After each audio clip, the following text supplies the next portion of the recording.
So today we are going to look at center of gravity, a concept in the introduction of forces physics in the AS level of the Cambridge curriculum. Let's imagine a book falling in air. This is our book and it is in the air.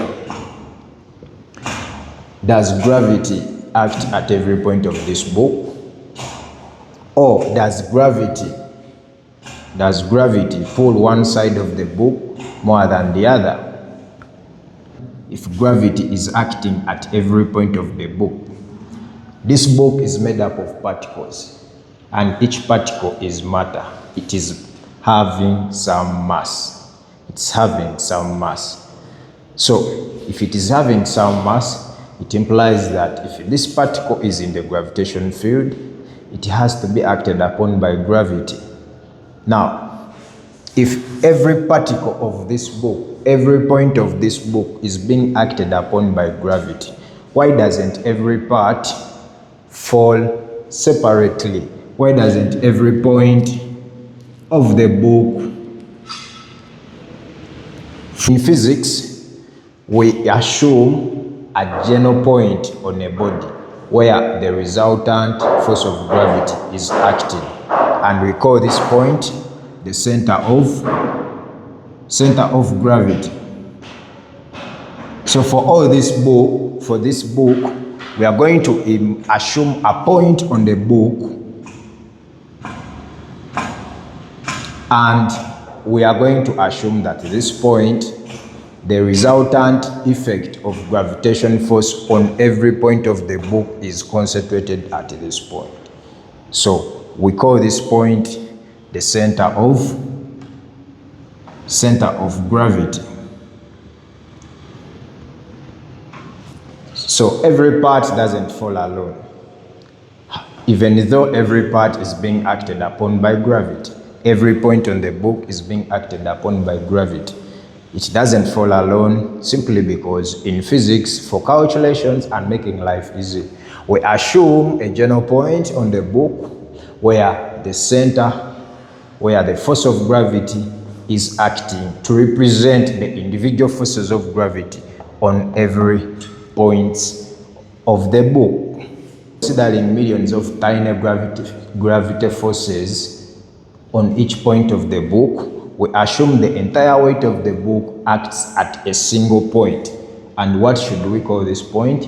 It is the center of gravity. The center of gravity is defined as a point where all the weight of the body may be considered to act.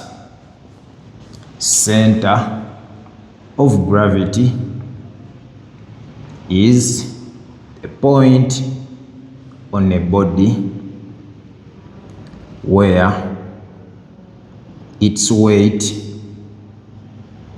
is assumed to act. Where may be considered to act.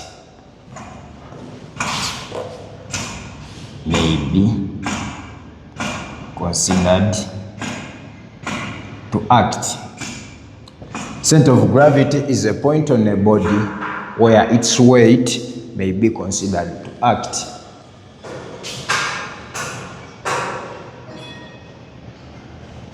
Now the question is, different bodies have different shapes. How do we find that point on every body of a different shape where its weight is acting? For example, there are some bodies which have a regular shape. There are some bodies which have a defined shape, a square, a circle, a sphere. For such bodies, the center of gravity is located at the center of that body. For instance,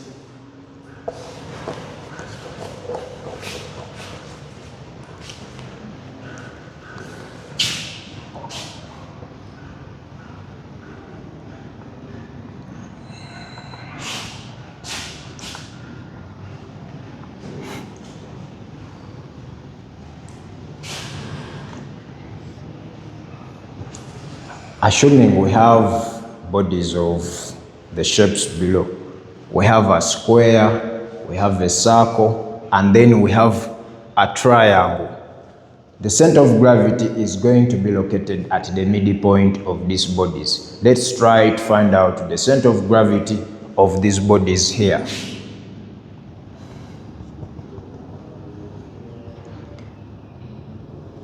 This is the center of gravity of this body, which is square in shape. How about the circle?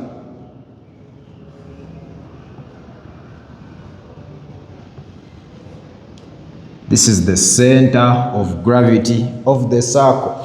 How about the triangle?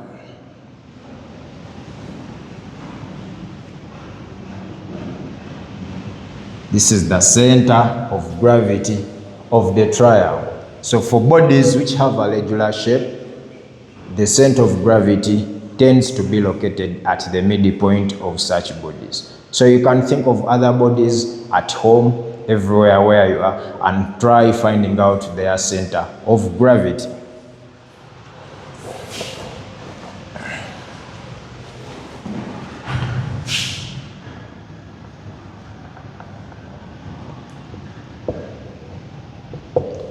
How about the bodies which don't have a defined shape, the irregular bodies? For instance, let's say we have a stone. How can we find the center of gravity for the bodies which are irregular? We use what we call the plumb line method. The plumb line method is very simple. We get our object of interest. We choose suitable corners from the object, and then in these corners we try to make there some holes. Then we get a thread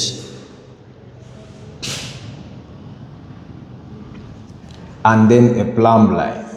So we get a thread, we choose a hole of interest. For instance, we are choosing hole A. So we attach our string there and a plumb line. So we suspend our plumb line using the string, using any of the holes, for instance A. We let it swing. We let it swing freely until it rests. So in this situation here, we are letting it to swing sideways.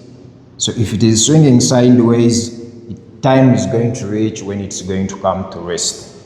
So when it comes to rest, we trace the outline of this string and the plumb line. We trace its outline using a pencil when it's done resting. You repeat the same for the rest of the holes. For instance, hole B, hole C, hole D. You trace the outlines of the suspensions. Then the point of intersection becomes our center of gravity of